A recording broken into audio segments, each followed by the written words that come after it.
안녕하세요. 주식 분석가 달수입니다. 금일은 바이오 관련해서 말씀드릴 건데요. 일단 네이처셀인데요.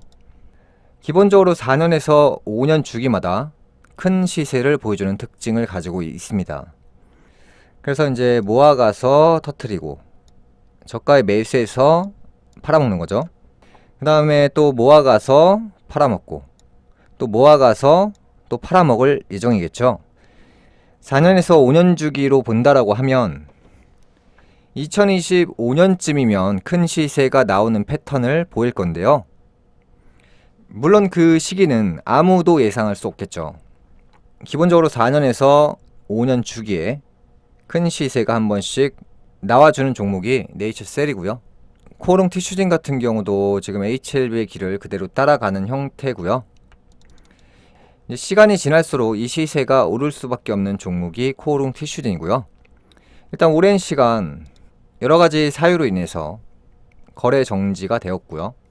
2022년에 거래가 재개되었고요. 이 차트만 단편적으로 보면 돈이 있는 사람들은 저가에 매수했겠다 라고 생각하실 수도 있는데요. 고가에도 충분히 메리트가 있는 종목이 코오롱 티슈진인데요. 일단 기본적으로 이 수많은 물량들을 돈 있는 자들이 흡수해 간 것은 사실이 맞습니다.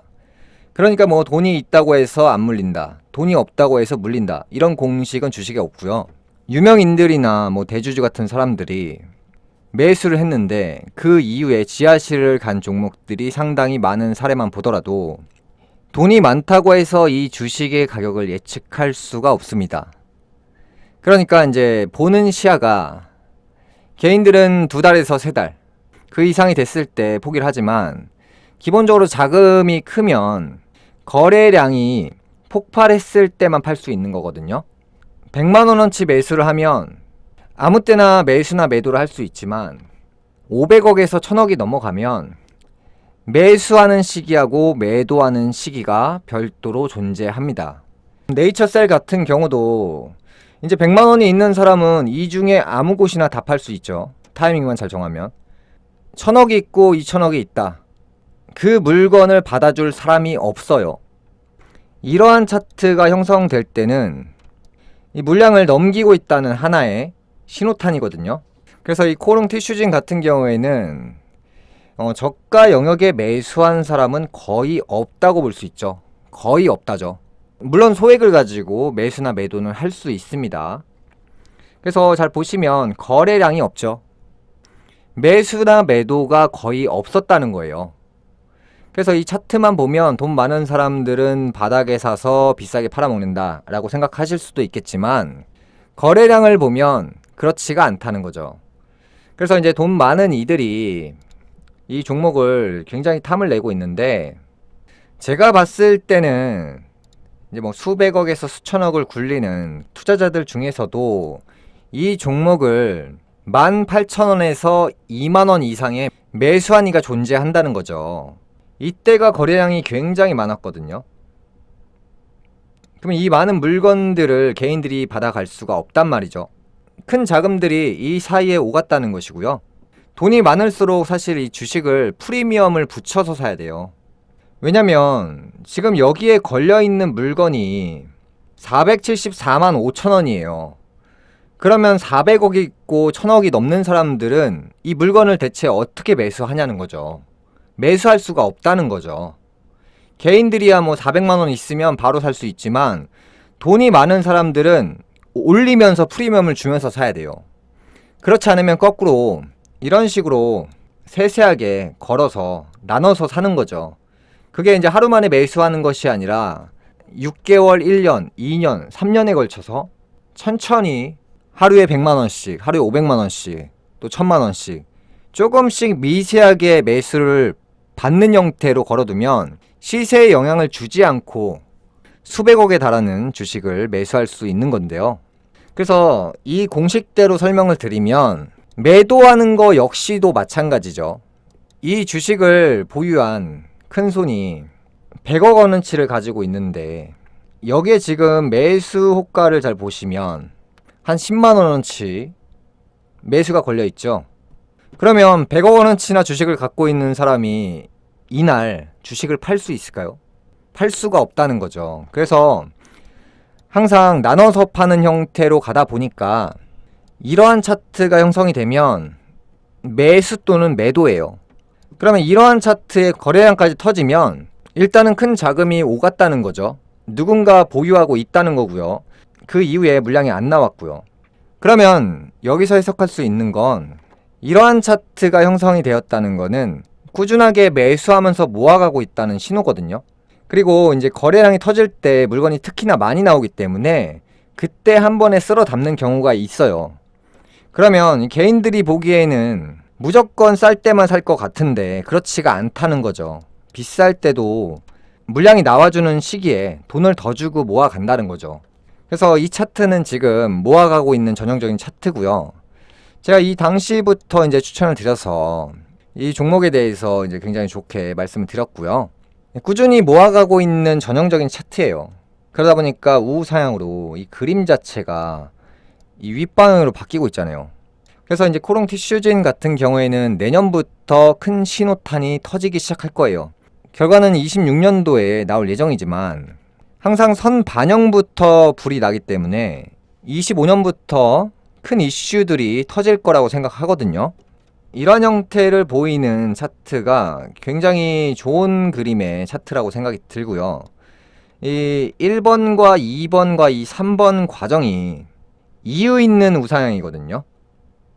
그 다음에 26년도에 결과 발표가 예정되어 있기 때문에 물건을 3년에서 5년 정도 모아간다라고 했을 때는 1년, 2년 여기가 3년이거든요. 그럼 내년이면 4년이고 후년이면 5년이에요. 아까 네이처셀에 대해서 말씀드렸을 때와 마찬가지로 내년에서 한 후년 정도 요 사이가 이제 큰 잭밭이 나올 때거든요. 그래서 코롱 티슈진 같은 경우에는 관심을 가지시고 보시면 좋을 것 같고요. 이제 신라젠 같은 경우도 비슷한 맥락이죠. 일단 고가 라인에서 물량이 상당히 많이 터져줬고요. 그러니까 이 주식은 돈 많은 사람보다 지금 싸게 살 수 있는 절호의 찬스인 거예요. 어차피 물건이 거의 나오질 않고 있기 때문에 소액을 투자한다면 매수나 매도가 쉽겠지만 고액인 수십억에서 수백억을 투자하기에는 매수나 매도가 원활하지 않은 종목이죠. 그래서 기본적으로 이제 물량을 계속 잠가가는 형태고요. 이게 기본적으로 이런 식으로 내려가다 보면 딱 멈출 때가 나오거든요. 나오면서 이 그림이 위로 바뀐단 말이죠. 이러한 형태죠. 나오면서 딱 브레이크가 딱 걸리는 타이밍이 와요. 그 다음에 시간이 좀 지나고 상방으로 바뀌거든요. 그러니까 모을 만큼 모았으니까 올려서 팔아먹을 이유를 만들어 가겠죠. 그래서 이 신라젠 차트를 보시면 지금 1년차, 2년차, 3년차인데 내년부터 이제 좋아질 수밖에 없는 차트죠. 이 주기로 보면. 그래서 이제 신라젠 같은 경우에는 상방으로 턴 준비를 하고 있는 과정이지, 뭐 이런 차트를 보면 지하실 뚫고 내려가니까 회사가 뭐 문 닫는다 이런 얘기들이 굉장히 많은데요. 이 구간만 보더라도 다 매수를 하면서 모아가는 형태거든요. 그러니까 어쨌든 이 종목은 4,000원, 5,000원 요 라인은 온다는 거예요. 근데 언제 오는지가 문제이기 때문에 말을 함부로 할 수 없는 거고요. HLB 같은 경우에는 이제 완성 단계로 가고 있잖아요. 지난 시간에도 말씀드렸지만 이 HLB의 이제 단가가 이제 내려간다라고 말씀드리면서 6만원에서 7만원대 요 라인까지 빠질 확률이 굉장히 높다라고 했죠. 이게 심리선이기 때문에 어쩔 수 없이 빠지고 개인들이 던진 걸 받아먹고 이런 형태로 갈 수밖에 없기 때문에 이 라인까지 올 수밖에 없는 종목이 HLB고요. HLB는 지금부터는 이제 시간과의 싸움입니다. 내년 초까지는 시간적으로 낭비를 해야 될 수밖에 없기 때문에 포기하고 나가는 사람들의 물건을 기가 막히게 뺏어가니까, 뺏어가는 과정은 올리면서 뺏지 않고 내리면서 뺐기 때문에 이러한 차트가 형성된 거고요. 이 종목은 지금 하이라이트를 준비하는 형태예요. 이슈가 끝나지 않은 상태이기 때문에 이슈가 만약에 끝난 상태로 이런 차트가 형성이 되면 내리막을 계속 갈 수밖에 없는 형태인데, 이때 장난을 친 물건들이 향후에 나와주지 않았기 때문에 이후에 한번 쏟아 부을 수도 있습니다. 그래서 이제 HLB는 제가 꾸준하게 방송을 하면서 말씀드리고 있고요. 최근 셀트리온 방송을 했잖아요. 셀트리온이 굉장히 좋은 회사이고, 이 셀트리온 같은 경우도 이 주기적으로 봤을 때 한 4년 정도 주기를 봤을 때 올라갈 타이밍이 서서히 오고 있거든요. 늦어도 내년 정도면 상방으로 탄력을 받을 수밖에 없고요. 실제로 회사가 지금 굉장히 잘 나가고 있어요. 지금 이제 18만원대 인근인데 최대한 싸게 잘 잡아서 보유만 잘 한다면, 전 방송에서도 말씀드렸지만 40만원에서 50만원까지도 갈 수 있는 잠재력이 있는 회사입니다. 그래서 앞으로 이제 반도체 회사는 내년부터는 저물 수밖에 없어요. 이 내용은 제가 1년 내내 말씀드리고 있지만, 이 불의 기운이 들어오는 을사년이 오면 일단 기본적으로 이 반도체나 자동차 관련 회사들, 그 다음에 아파트, 건설 회사들, 이런 것들이 다 무너지는 거거든요. 불이 기본적으로 반도체나 자동차인 금을 녹일 수밖에 없는 상황이 오기 때문에 내년까지는 간당간당 할 수 있는데, 이 내후년 같은 경우에는 불이 더블로 들어옵니다. 그래서 내년 같은 경우에는 힘겹게 버티다가 후년의 끝을 보는 그런 형태라고 생각을 하거든요. 그래서 이제 반도체 같은 경우에는 내년부터 저물 수밖에 없는 게 화의 기운이 금을 녹여서 금이 가공을 당한다. 그래서 이제 반도체에 대해서는 내년부터 굉장히 어렵다고 계속 말씀드렸고요. 이 자동차 회사 같은 경우도 내년부터 꽤 어렵지 않을까라는 생각을 해요. 그 시작점이거든요. 그 다음에 부동산 같은 경우도 지금 최악을 향해서 가고 있는 형태이지, 뉴스를 보면 부동산 경기가 좋은 것처럼 포장을 한 뉴스들이 굉장히 많은데 다 거짓말입니다. 제 21년도 고점이었을 당시부터 부동산은 앞으로 이 물의 시대가 오면 계속 저물어가는 형태로 갈 수밖에 없다라고 말씀드렸습니다. 그래서 이제 그 생각이 지금껏 단 한 번도 바뀐 적이 없고요. 그래서 앞으로는 이 부동산에 관심을 가지시는 쪽보다는 주식이나 유동성 투자에 관심을 가지시는 쪽이 좋을 것 같습니다. 그래서 이제 아파트를 보유하신 분들은 신중하게 생각하시고, 또는 신규로 매매하실 분들은 안 사시는 게 좋을 수도 있습니다.